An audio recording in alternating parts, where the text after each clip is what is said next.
So here's the bluff. Who you ride with can change everything. I came home from the military to bury a loved one. The last thing I expected was to end up in the back of a police car. All it took was a broken taillight, 2 cousins with warrants, and a legal gun in my center console. And suddenly, I was the one in handcuffs. Let me tell you how a simple ride home turned into the most unexpected arrest of my life.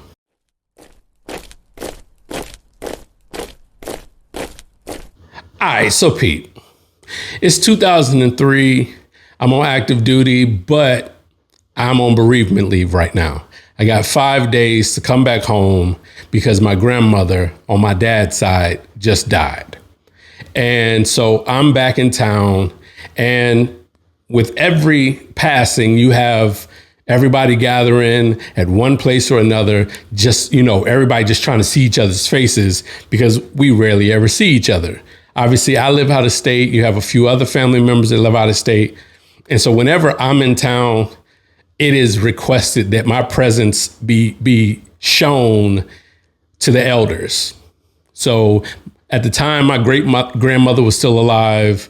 Aunties, uncles, especially one specific auntie is like, hey, when she in town and I'm in town, until I see her, all I'm gonna hear is that your auntie looking for you. Well, for this particular meeting spot, everybody met at this one particular house. I can't remember whose house it is, but either way, it's on the south side of town. Now, for context, Peoria is broken up into 2 parts. You have the north side and you have the south side. So you either live up the hill or you live down the hill. For me, I live up the hill. Now that we done got that out the way, now you got a pretty much a good understanding of the scene. You have in the car as the major players, you have me, you have my cousins who are brothers. We'll just call them Don Juan and Raj. So we are leaving, party, gathering, whatever you want to call it. But essentially, it's pretty late. We didn't have food. We didn't have drink. Well, some people had drink. I didn't have anything to drink. But food and drink and everything going on. And family just catching up. And we are leaving this event. And as I'm driving down the road, I make a left. We're basically trying to avoid the police because it's like 1 o'clock in the morning. So we're trying to avoid the police. So what we're trying to do is like find a more scenic route to get back up the hill. Because on the south side, listen, you liable to get pulled over. Well, sure enough, as I make my left, my cousins say, oh man, the boys is coming. The boys being the police. So they say the boys are coming. And I'm like, well, how can you tell? And because at the time, I didn't hear no lights. I didn't hear no sirens. So I was like, how can you tell? And they said, look in your rear view. So I look in my rear view, and sure enough, the road that we're on, it has all these dips in it. And you can't really drive fast on this. Otherwise, you're going to bottom out and you're going to tear up your car. Well, when I look in the rear view, the cops are behind me and they are hitting these dips fast and hard, like to the point they basically are bottoming out every time and almost going airborne over the top of these dips.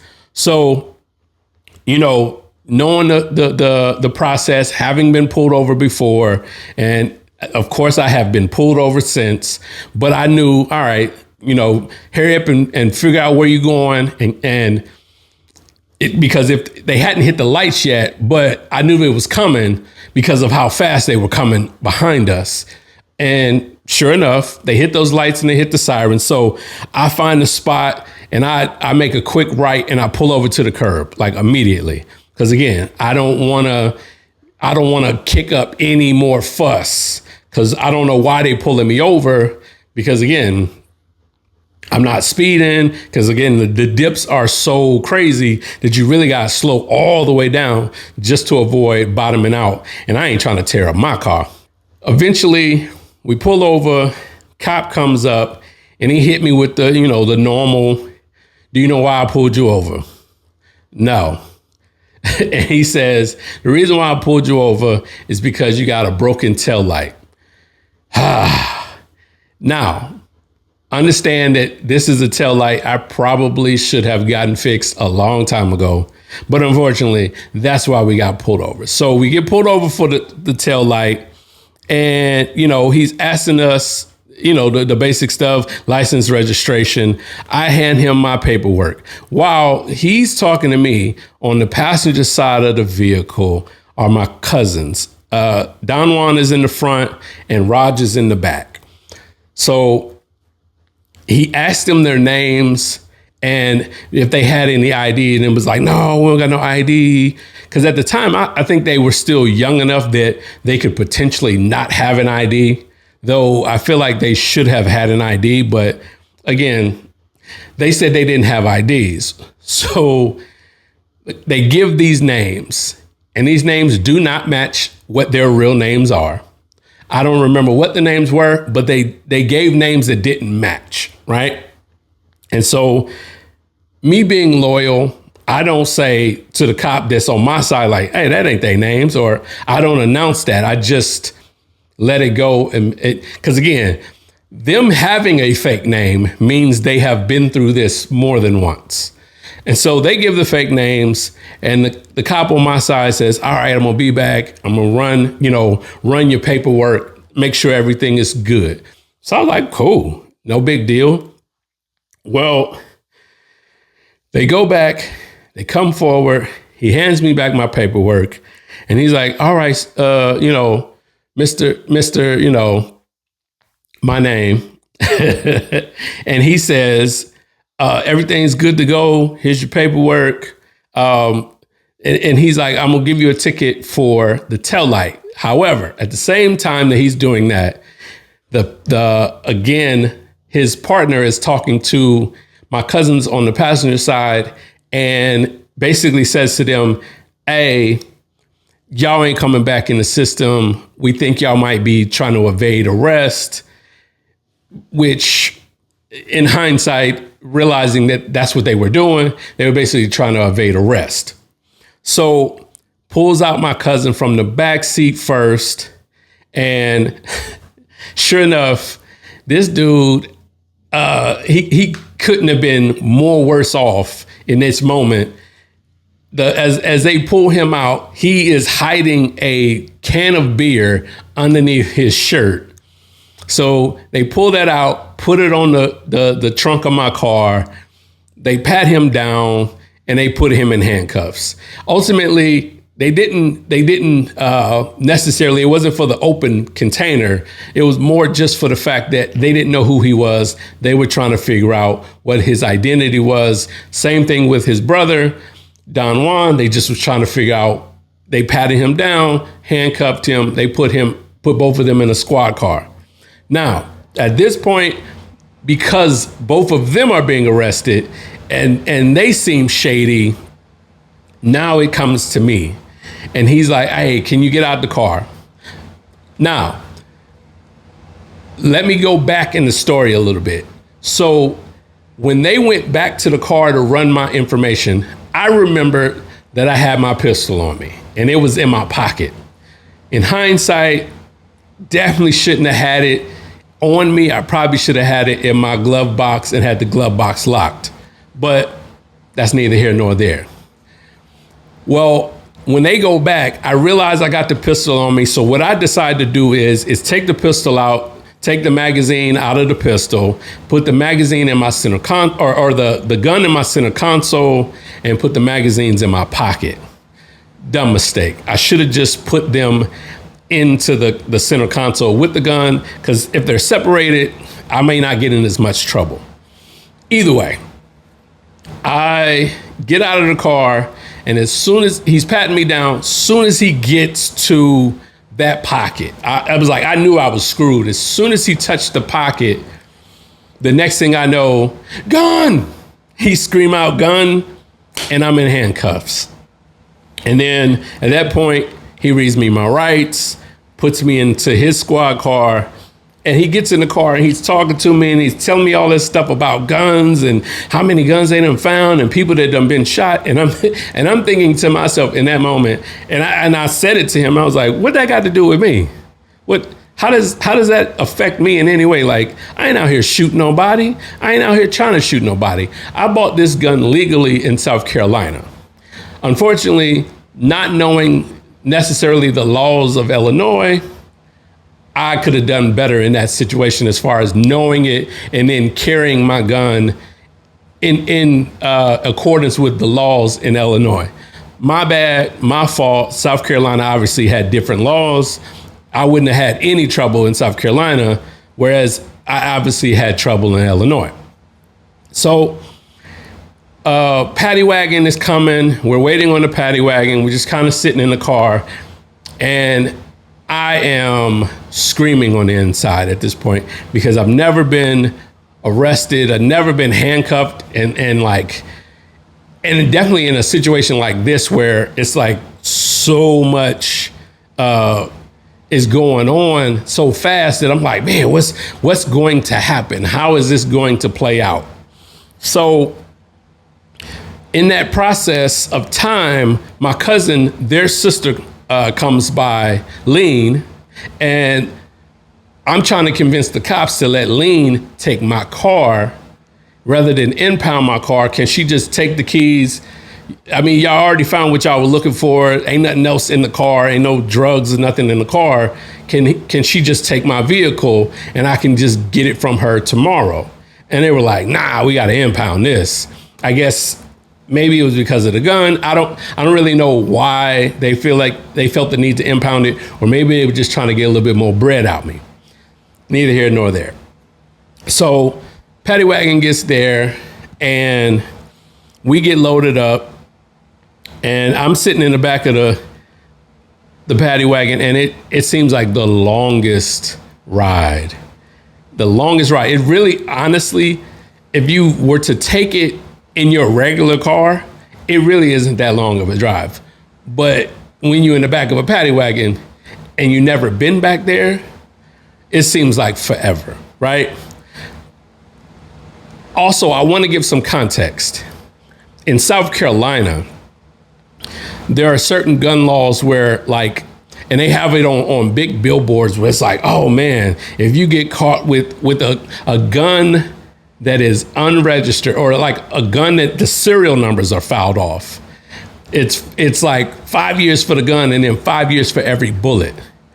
Now, again, obviously, I had no clue what Illinois' laws were, so I was thinking the worst. I was thinking they about to hit me with like 60 years or something like that, because the magazine I was carried quite a few rounds.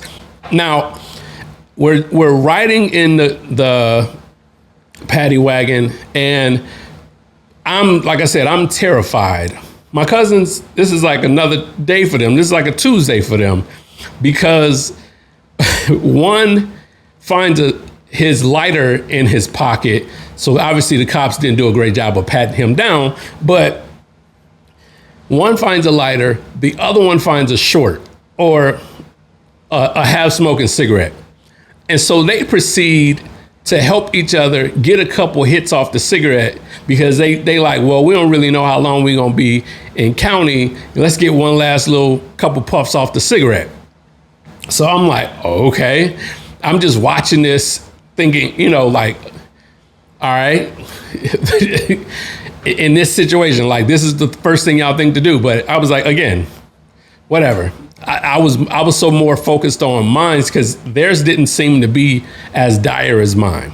We finally get to the county jail. So we get to the county jail, and the first thing that the officers say when they pulling us out, hey man, y'all been smoking in here? And my cousins, I don't answer at all. And my cousins are like, no man, come on. How we gonna smoke? We handcuffed. How are we supposed to be smoking? And they were like, oh, all right. Like they looked at us at pretty shifty because it was like, it didn't smell like that before. And now it smell like that now. So it's probably y'all. But again, being loyal, I ain't about to say nothing. I wasn't going to snitch. I wasn't going to tell nobody. So that's that. We get in, they put us in the holding cell, and now we're just sitting there. And I am, like I said, I am petrified. I'm worried about what the military gonna say. What's the military gonna do? Hell, I'm worried about what my mama gonna say, what my mama's gonna do, because she's who I'm gonna have to deal with way before I had to end up dealing with the military.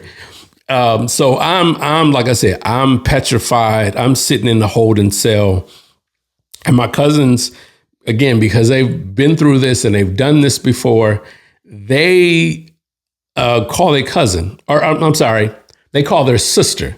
They call their sister, and they're like finding out what their bail is, or their bond. I'm sorry, trying to figure out what their bond is. So one cousin, one brother, his is, I want to say like 560, something like that. The other one, his is a little bit higher, but only like $100 higher. It's like $650, something like that. Okay, so cool.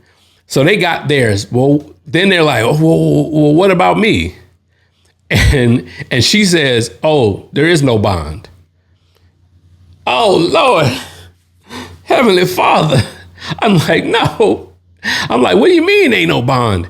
Again, all this is inside. All this is internal in my mind. I'm not saying this out loud. I'm just saying, what does that mean, no bond? I'm asking them, like, what does no bond mean? They like, oh man, it seemed like you're not about to get out. So I'm like, oh Lord, so at that point, I'm just in my own little world, looking around the room, seeing the other people in here. Ain't none of them really checking for us. They ain't think about us. Actually, a couple of them are asleep, and I feel like all of them are asleep when I think about it, because they're all kind of leaned up against the wall, or they're like laying down on one of the benches and they not moving. So I'm thinking that they sleep, but we're the only ones that are up and talking and moving around. And so I'm like, okay, I'm working through all kinds of stuff. Obviously not trying to figure out how to get myself out of this.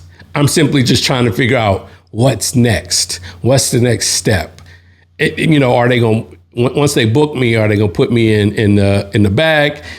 You see Law and Order or something like that. It's like, oh man, if you go in on this day, you ain't going to come out until Monday. And I want to say it was a weekend. So it was like, oh man, you're not going to come out until Monday, and you're going to see a judge on Monday. And then he might give you a bond. And so yeah, again, I just got all this stuff playing in my head. The COs finally pulled me out of the holding cell, and I'm getting ready to get processed. I want to say Don Juan got pulled out first. He got processed, and then they pulled me next. So, they telling me when I get out there, ask the COs and maybe they can give me more information. So I'm like, all right, okay. I'm going to figure out when the best time to ask these questions. So at the time, I'm really just trying to go through the motions, letting them take my photo, watch them as they process like my wallet and everything. And so they're doing all of this. There is a female CO and there's a male CO.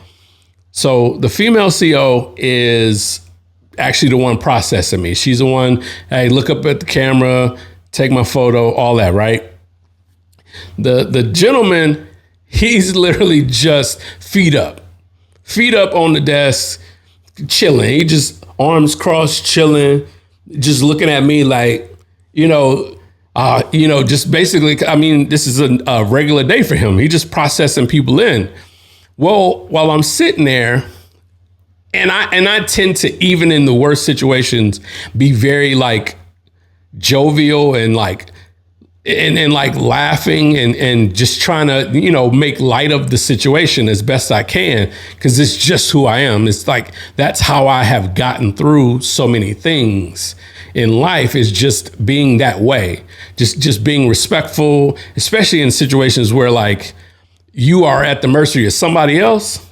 Hey, I'm gonna be as cordial and as jovial with you, and just to gain a rapport so I can figure out, what's next, what's the next step. So while we're sitting there and, she's passing things along to him so he could see them, he sees my driver's license. And the first question he asked me is, he pick it up and he look at it and he like, South Carolina? What you doing in Peoria? Like, cause he's like, what would make you travel here? Like, Peoria ain't no big special place. What has you here? So I explained to him the whole situation, that I was there for my grandmother's funeral, that I'm here from the military. He heard that. He was like, whoa, wait, you military? I was like, yeah, I'm in the Navy. I'm stationed down in Goose Creek, South Carolina. I'm just trying to run it down for him. Cause he got my license. He can see that it says Goose Creek. And so he was like, oh, wait a minute. And at the time, for whatever reason, my military ID was still in the center console of my car.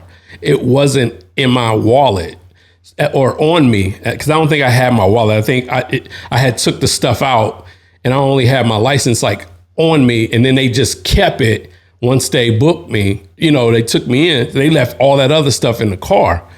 So he's like, oh, wait a minute. He's like, man, prove it. And so I was like, well, all I got here is my dog tags. He's like, man, you could get dog tags from anywhere.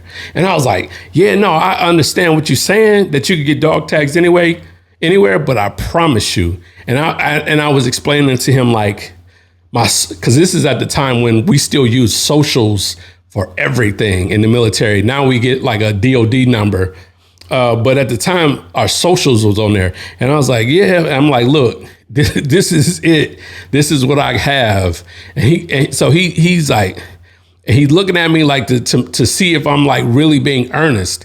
Once he determined that I was being sincere, that I was really in the military, the very next thing he told me to do, he said, hey, there's a wall right there by the holding cell, just on the other side. Cause like, if we're here, there's like this wall behind me, there's a long wall. And then just around that corner, there was a phone hanging right there. And then the holding cell door is right next to it. So he said, there's a phone right there. It's a toll-free phone.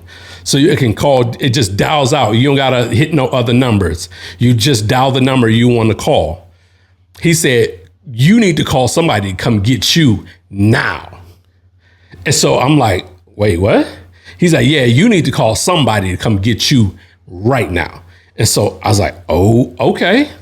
So again, I'm like confused, because I was like, I see no bond on the website, yada, yada, yada. So I'm like, okay.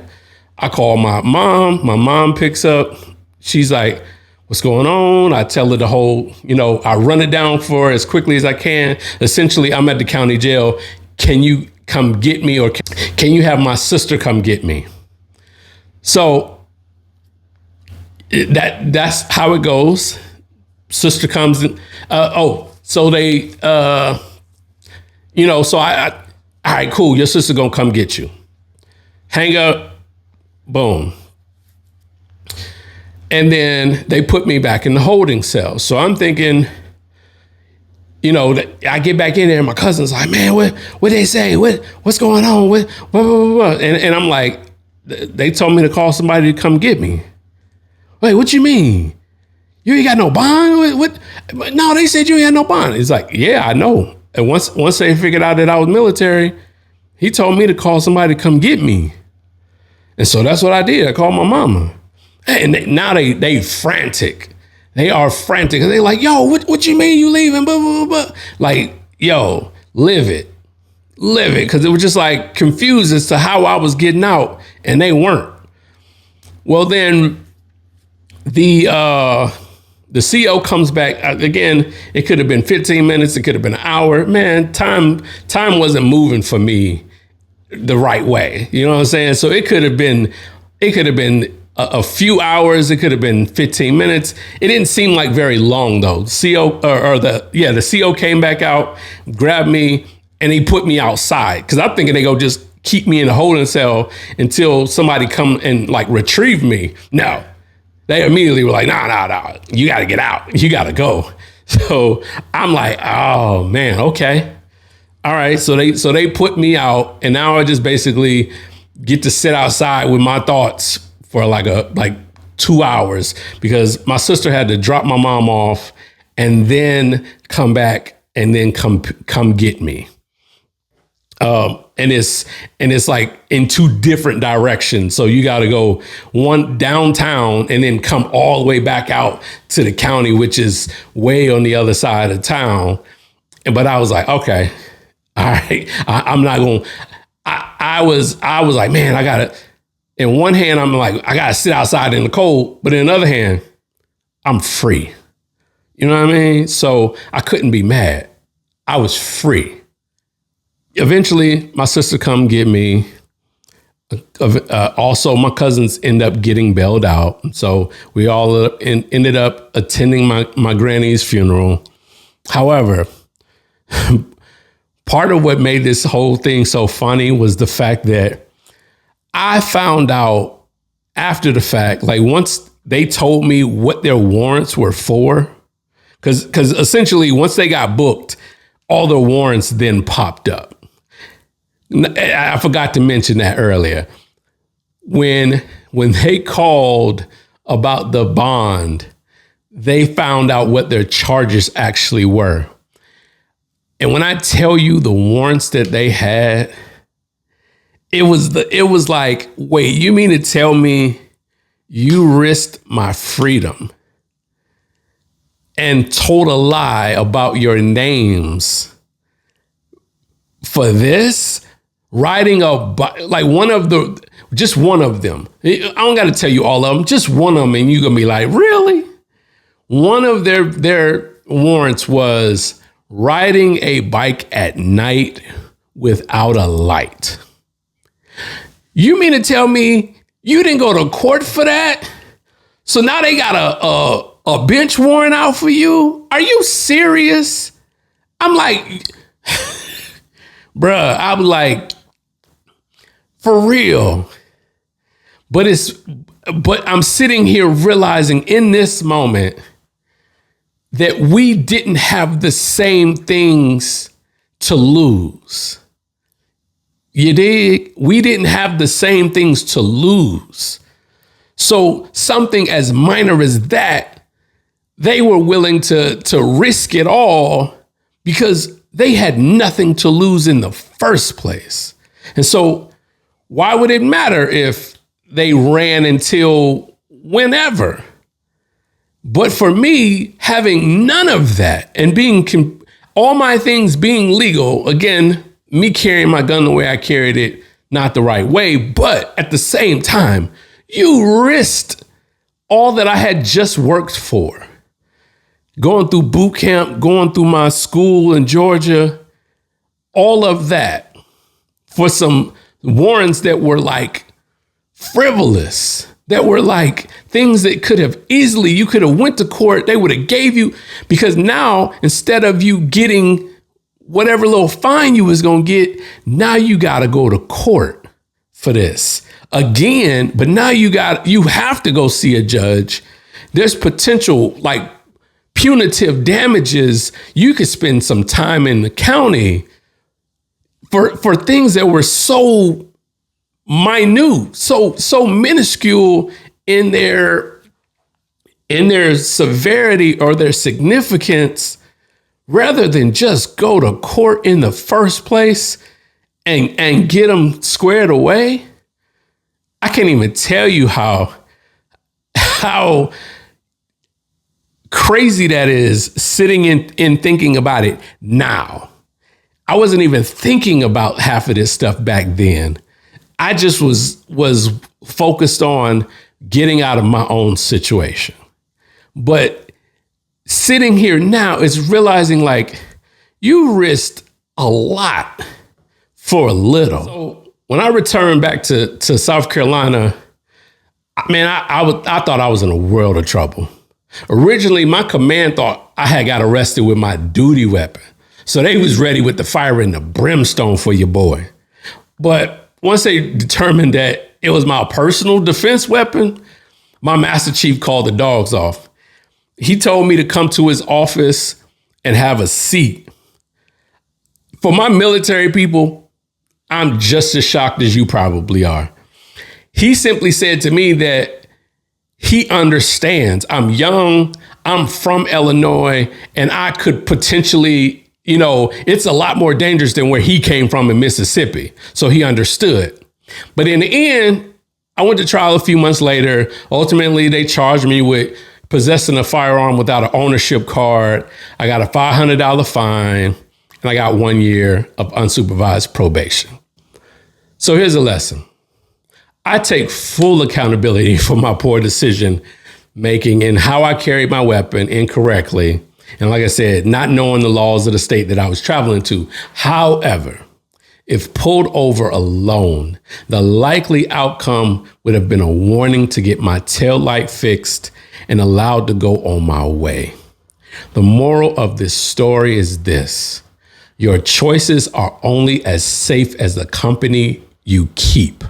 Because in one moment, someone else's decisions can derail everything you have worked for. Let me know if you've had a situation similar to this. Leave it down in the comments. If you enjoy the content, like, subscribe, share, hit the notification bell for updates when I drop another video. In my next video, I'm gonna tell y'all about the time that my leadership would not allow me to go outside the wire. With that being said, as always, fair winds, following seas, and I'll see you on the next one. Peace.